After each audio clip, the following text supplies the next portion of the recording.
네, 오늘 함께 볼 말씀은 마가복음 6장 53절에서 56절입니다. 마가복음 6장 53절에서 56절 말씀 같이 읽겠습니다.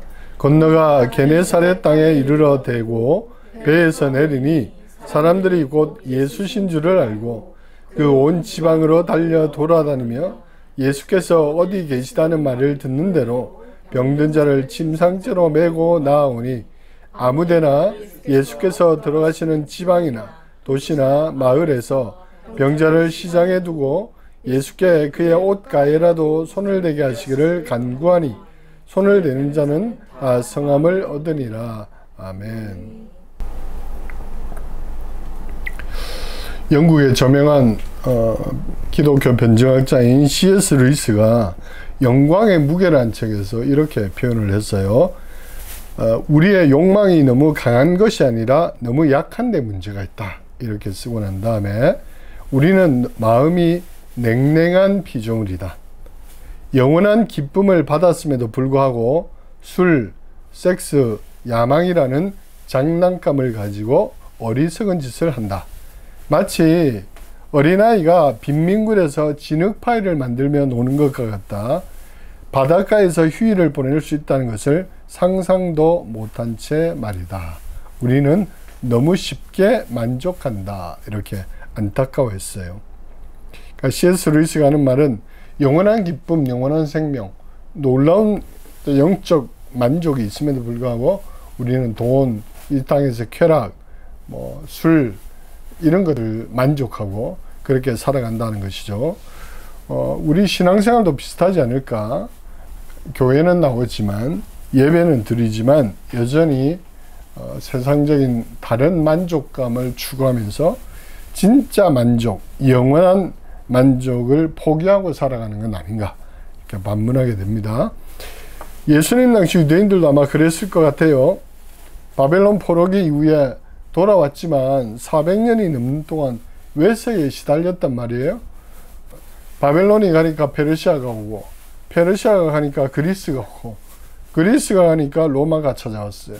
그러니까 오랜 동안 외세의 침략 속에서 살았고, 어떻게 보면 올바른 신앙 혹은 올바른 예배, 하나님께서 회복시켜주는 놀라운 어떤 영적 체험을 하지 못한 채 몇백 년을 살았단 말이에요. 그러다 보니까 무의식 속에 오랜 동안 그들에게는 체념이라는 것이 자리 잡았던 것 같아요. 어쩔 수 없지. 너무 오랫동안 별일이 없어서 그러니 앞으로도 별일이 없을 거야. 아마 그랬던 것 같아요. 그런데 마가복음은 이제 그런 세상이, 그런 시대가 끝났다는 거예요. 예수님이 오심으로 정말 하나님의 나라가 펼쳐지고 있고 새로운 차원의 영적 체험이 일어나고 있다. 그것을 받아들이라 라고 말하고 있는 거예요. 자, 오늘 예수님이 풍랑을 잠잠하게 하신 다음에 게네사렛에 도착했다고 했어요. 배를 게네사렛에 대셨다. 그리고 내리셨다. 이렇게 표현되어 있습니다. 게네사렛은 갈릴리가 이렇게 있으면 북쪽에 가버나움이 있고 그 왼쪽으로 게네사렛, 막달라 마리아, 티베라 이렇게 있어요. 반대편에 거라사가 있고 베세다니 위쪽에 있고 이렇습니다. 원래 갈릴리 주변의 핵심 도시는 가버나움, 게네사렛, 그 밑에 있는 막달라였어요. 특히 막달라는 어업의 중심지, 갈릴리 호수를 둘러싼 상업의 중심지로 번성을 누리는 그런 도시였어요. 하지만 문제는 헤롯이 통치하면서 가버나움, 게네사렛, 막달라 인데 그 밑에다가 한참 밑에 티베리아라는 신도시를 만들었어요. 이 티베리아는 도시는 로마 황제 티베리우스의 이름을 따서 로마에게 환심을 사기 위해서 헤롯 안티파스가 완전히 신도시를 만들고 자기 왕궁도 거기 두고, 그러니 행정과 상업과 모든 중심이 티베리아로 다 옮겨갔겠죠. 그러다 보니까 막달라가 몰락했고 게네사렛도 몰락하게 되었어요. 우리 성경에 보면 7 귀신 들렸다가 예수님이 고쳐주신 여성이 있는데 이름이 막달라 마리아잖아요. 그러니까 막달라는 출신 고향을 말해요. 막달라 출신 마리아예요. 그러니까 이 막달라 출신 마리아가 왜 7 귀신이 들렸을까? 여러 가지 이유가 있겠지만 경제적으로, 정치적으로 막달라는 도시가 망했기 때문에 매우 어려운 삶을 살았을 것이다. 그리고 여성으로서 그 당시에 할 수 있는 일은 몇 가지가 없었어요. 그래서 요한복음에 보면은 막달라를 아마도 약간 장녀같이 이렇게 표현하는 부분도 있어요. 어쩔 수 없어요. 로마 군인들에게 술을 팔고 몸을 팔고 먹고 살 수밖에 없었던 것이죠. 어쨌든 게네사렛과 막달라라는 요 북서부 지역 도시들은 헤롯이 티베리아를 신도시화하면서 상당히 어렵게 된 도시다. 그러니 사람들도 어렵게 살고 그러다 보니까 아마 병든 자, 침체된 자 이런 사람들이 많았던 것 같아요. 자, 중요한 것은 뭐냐면은 예수님께서 티베리아로 가시지 않고 게네사렛으로 가셨다. 혹은 막달라로 가셨다. 이게 중요한 거죠. 예수님은 그 당시 신도시인 티베리아 귀족들이 살고 로마의 어떤 화려한 경기장이 있고 왕궁이 있고 이런 도시로 가지 않으시고 게네사렛으로 가셨다. 아픔이 많은 곳, 절망이 있는 곳, 원망과 좌절이 가득한 도시로 가셨다 하는 것이죠. 왜 그랬습니까? 예수님이 늘 말씀하신 바를 실행하기 위해서였어요. 예수님이 뭐라고 했어요? 건강한 자에게는 의원이 필요 없고 병든 자에게 필요하다. 나는 의인을 부르러 온 것이 아니고 죄인을 불러서 고치기 위해서 왔다 라고 하셨단 말이에요. 그러니까 예수님은 주로 어디를 가셨냐면은 상처 입은 자, 그죠? 은혜가 필요한 자, 치유가 필요한 자들, 그런 사람들을 찾아가셨고 그런 사람들을 고치시고 제자로 세우셨던 것이죠. 빌립보스 2장에 보면 사도 바울이 2장 5절 이하에 이렇게 증언하고 있죠. 그분은 원래 하늘 보좌에 계셨는데 하늘 보좌를 버리고 스스로 낮추사 종의 형체를 가지사 우리와 같이 되셨다. 예수님은 하나님이셨는데 하나님의 자리를 버리고 인간이 되셨을 뿐만 아니라 가장 낮은 신분인 종의 모습으로 오셨다 라고 사도 바울은 적고 있습니다. 이것이 이른바 성육신이죠. 거룩하신 분이 육신이 되셨다, 사람이 되었다 이거잖아요. 우리가 창세기나 이사야서나 이런 구약 성경을 보면 사탄이 왜 사탄이 되었는가? 사탄이 원래 하나님의 천사장이었던 미가엘이었잖아요. 하나님의 천사장, 가장 아름다운 자. 근데 그가 사탄이 된 이유가 뭐예요? 하나님의 자리에 오르려 하다가. 그리고 그 사탄이 우리의 조상 아담과 하와에게 유혹한 내용이 뭐냐? 너가 이것을 먹으면 하나님과 같이 될 것이다. 지혜로워질 것이다. 어디까지? 하나님의 수준에까지 너희가 상승할 것이다. 이렇게 유혹했어요. 그랬더니 아담과 하와가 유혹에 넘어간 거예요. 그러므로 모든 인간은 죄의 본성을 가진 우리는 높아지고자 하는 욕망이 있어요. 내가 누구보다도 더 잘나야 돼. 내가 다른 사람보다 더 위에 있어야 돼. 그게 성공이라고 우리는 본능적으로 여기고, 또 오늘 우리가 사는 이 시대도 내가 누구보다는 좀 더 잘해야 되고 성적도 좋아야 되고 직장도 좋아야 되고 연봉도 더 많이 받아야 되고 심지어 목사들끼리도 내가 더 큰 교회에 담임을 해야 되고, 그렇죠? 이것이 마치 성공이라고 가르치는 것이 일반화되어 있어요. 그런데 우리가 성경을 보면 예수님은 이걸 깨트리신 분이에요. 오히려 가장 높으신 그분이 가장 낮은 곳으로 가셨어요. 두 번째 아담으로 오신 예수님은 낮아지셨다는 것. 낮은 곳으로 가셨다는 것. 그래서 하나님의 나라의 핵심은 상향성이 아니라 하향성이다. 이걸 기억해야 됩니다. 그런데 하향성만 있는 것은 아니에요.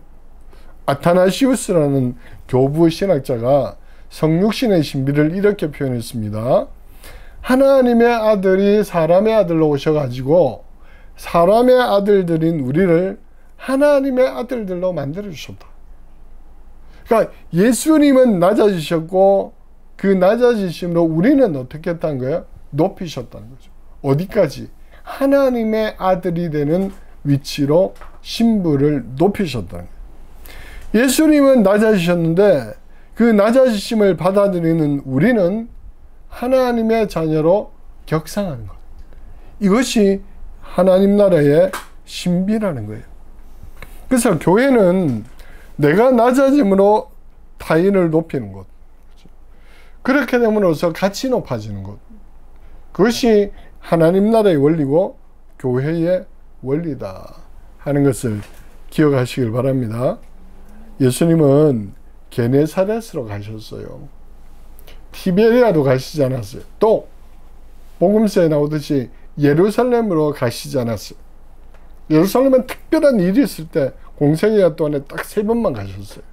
주로 예수님은 갈릴리 지역, 거기서도 게네사렛, 그죠? 혹은 거라사, 이런 아픔이 많은 곳, 절망하고 앉아 있는 사람들이 있는 곳, 눈물이 있는 곳, 그런 곳으로 가셨다. 그러면 오늘 우리는 어디로 가야 하는가? 답이 나와 있죠. 예수님을 따르는 우리는 당연히 낮은 곳으로 가야 되죠. 일반인들이 가지 않으려 하는 곳, 슬퍼하는 사람이 있는 곳, 그렇죠?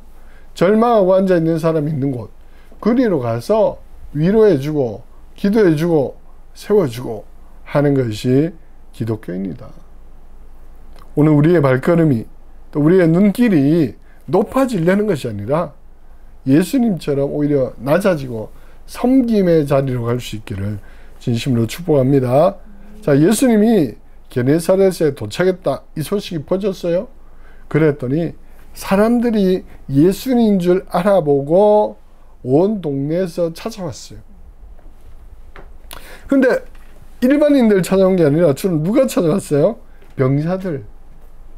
그리고 어떤 병자는 스스로 움직이지 못하니까 친구들이 침대에 누운 채로 들고 예수님께 찾아왔어요. 이 점이 중요하죠. 그들은 예수님이 치료자라는 것을 확신했어요. 예수님이 게네사렛 우리 마을에 오셨다는 것을 굉장히 반가워했어요. 지금이야말로 기회다. 지금이야말로 내가 고침받을 때다. 지금이야말로 내가 은혜 받을 때다. 언제 다시 예수님이 우리 마을에 오시겠는가? 지금 예수님 만나고 지금 예수님께 고침받아야 된다. 이 간절함이 사람들에게 있었던 거예요. 생각을 해보면 게네사렛에 사는 사람들은 오랫동안 무력함을 느꼈을 거예요. 헤롯 통치 때문에 여러 가지 상황이 다 안 좋아졌다는 말이에요. 로마인들이 뭐 전쟁도 많았기 때문에 아마 전쟁 때 부상자도 많았을 거고, 또 로마인들은 강제로 노역을 시켰으니까, 그럼 뭐 잘 못 먹고 잘 못하는데 노역도 많이 하고 하니까 늘 아프고, 또 뭐 귀신에 사로잡힐 수도 있고 막 그랬을 거예요. 그런데 문제는 게네사렛에 의사가 있었을까요? 없었을 거예요. 게네사렛에 무슨 요즘처럼 병원이 있었을까요? 없었을 거예요. 예수님 당시에 사람들이 질병이 발생했다 하면 대부분 그냥 포기하는 거예요. 혹은 자연적으로 치료되는 것을 기다리는 것밖에 없어. 왜? 그 당시에 그리스 로마 시대 때 유일하게 치료받을 수 있는 것은 아스클레피오스 신전에 가는 거거든. 치료의 신이 아스클레피오스인데 뱀 모양 신 있잖아요. 지금도 119에 붙여 있는 거. 그 아스클레피오스 신전에 이제 사람들이 찾아가요. 거기에 이제 주로 온천이 나는 곳에 신전이 있었어. 일종의 휴양지자 치료하는 곳인데, 일단 아스클레피오스 신에게 기도하고 그러면 아스클레피오스 신의 제사장이 대신 기도해주고, 요즘은 지금 뭐 기름을 바르고 이렇게 하면서 휴식을 취하게 하고, 그런 것이 치료예요. 그 당시에 뭐 치료법이 특별히 있었던 게 아니야. 겨우 안 나서 뭐 약초 같은 건 없었겠죠. 주로 온천하고 뭐 그런 거였어요. 의학의 아버지라 불리는 히포크라테스의 치료법도 마찬가지예요.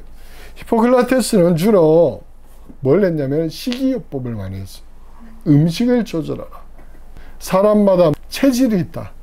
아리스토텔레스도 말했는데 뭐 점액질, 우울질, 뭐 담즙질 뭐 이런 거 있잖아요. 체질이 있기 때문에 그 체질에 맞게 음식을 먹어야 된다. 그리고 예방의학이겠죠. 주로. 뭐 집을 깨끗하게 하고 몸을 깨끗이 씻고 그런 식으로 치료하는 거죠. 근데 게네사렛에 사는 사람들은 그런 치료를 받을 확률이 거의 없다.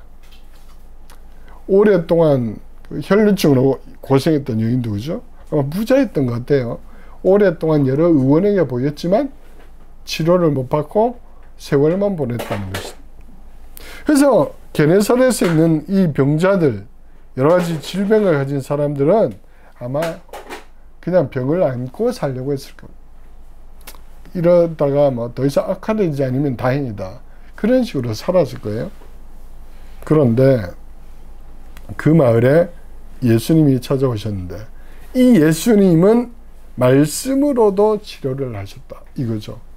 혹은 예수님이 손을 대시니까 죽은 자도 살아나고 병든 자가 고침을 받았다는 거예요. 이 소식을 사람들이 들었기 때문에 이들은 예수님께 찾아왔고 예수님께 반드시 고침받고자 하는 열망이 있었다는 거죠. 영국의 유명한 작가이자 기독교인이었던 G.K. 체스터턴이라는 유명한 책을 많이 썼어요. 당대의 영적 상황을 이렇게 표현했습니다. 기독교의 이상은 실천해보고 미흡하다고 판명된 것이 아니다. 너무 어렵게 여겨져서 시도조차 되지 않았다. 그러니까 뭘 해보고 어려워서 포기하고 이게 아니고 듣는 순간 이거는 안 되는 거야. 시도조차 안 했다는 거예요. 게네사렛의 사람들이 그랬겠죠. 시도조차 해보지 않았고 체념하고 절망하고 앉아 있었을 거예요.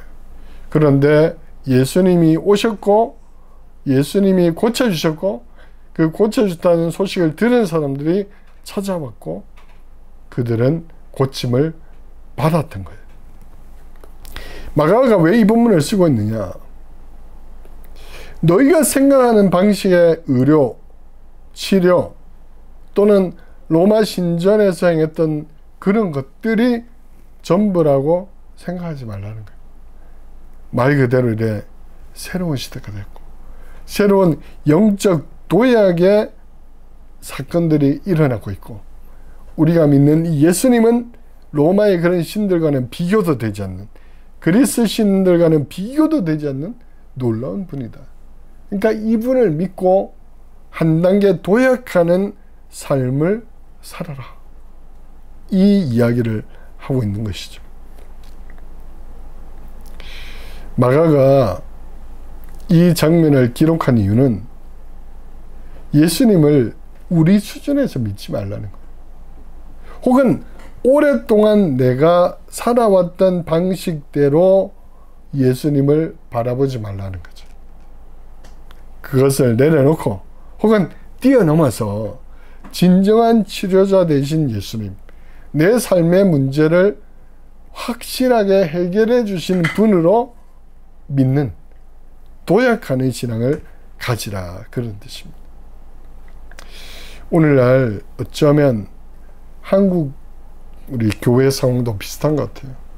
특히 나도 오랫동안 교회를 다니고 신앙생활을 하고 그죠? 우리가 예배를 하고 왔는데 어쩌면 우리 너무나 상식적이고 그냥 합리적인 수준에 머물러 있는 건 아닌가. 예수님을 잘 믿는다는 것이 그냥 주일 성수하고 그죠? 11조하고 뭐 교회 봉사하고 뭐 나쁜 짓 안 하고 그죠? 그렇게 하는 것이 신앙의 어떤 모델, 표준이 돼버린 건 아닌가. 근데 생각해 보면 그게 예수님 없어도 할 수 있는 거거든. 그렇잖아요. 예수님 없어도, 성령님의 역사가 없어도 주일 지킬 수 있어요. 내 의지로. 봉사할 수 있죠. 11조 낼 수 있어요. 그거는 윤리적인 인간 수준이어도 할 수 있는 거야. 근데 그런 것들이 그냥 일반화되어 있다. 그게 신앙생활 잘하는 기준이 되고 직분자가 되는 기준이 되어 있다. 그래서 우리가 교회에서 직분자를 세울 때도 그가 얼마나 영적인 사람인가, 얼마나 성령으로 충만한 사람인가, 이게 아니라 11조 잘하고 있는가, 주일 잘 지키는가, 이런 것들이 기준이란 말이야. 왜? 그것이 신앙생활 잘하는 걸로 알고 있고. 근데 오늘 예수님은 우리에게 도전하고 있는 거예요. 이 본문은. 그걸 뛰어넘어라. 아스클레피오스도 히포크라테스도 하지 못했던 지후의 일을 예수님이 하셨다. 그렇다면 우리들도 치유받을 준비가 되어 있느냐 묻는 거예요. 물론 게네사렛 사람들은 육신의 질병을 치유받았지만 오늘 우리의 삶의 문제, 그죠? 각종 취업, 진로, 뭐 기타 등등 이 삶의 문제를 해결해 주시는 분으로 확실히 믿고 있는가? 이 도전을 우리에게 하고 있다는 것이죠. 말씀을 맺습니다. 한 100여 년 전에 독일 신학자들은 성경을 해석할 때 비신화화라는 작업을 했어요. 디미솔로지제이션. 그러니까 성경의 어떤 신화적인 요소는 제거하자. 뭐 죽은 자를 살렸다든지, 물리를 걸었다든지, 동정역에 태어났다든지, 뭐 부활하셨다든지, 이런 것은 실제로 일어나는 일이 아니라 상징적인 것이다. 후기 예수님의 제자들이 예수님을 신격화하기 위해서 만든 환상적인 이야기다. 뭐 이런 식으로 가르쳤어요. 그래서 미국의 대통령이자 계몽주의자였던 토마스 제퍼슨도 소위 토마스 제퍼슨 바이블을 만들었는데 이런 기적적인 부분 다 잘라냈어. 출애굽 뭐 이런 거 있잖아요. 이런 것들. 또 뭐 해가 멈췄다 뭐 이런 것들. 이런 것들은 다 잘라내버리고 그냥 합리적이고 윤리적이고 도덕적이고 그런 기독교를 믿자 이런 식으로 했던 거죠. 이런 영향들이 오랫동안 오다 보니까 현대인들도 신앙의 기대치가 상당히 낮아있다. 그냥 주일 되면 교회 가고 설교 말씀 듣고 위로받고 근데 잘 살았구나 뭐 이 정도. 그리고 11조 내고 직분 받고 또 뭐 주일학교 교사하고 혹은 직장에서 뭐 사기 안 치고 이 정도가 신앙생활 잘하는 것의 어떤 표준이 되었잖아요.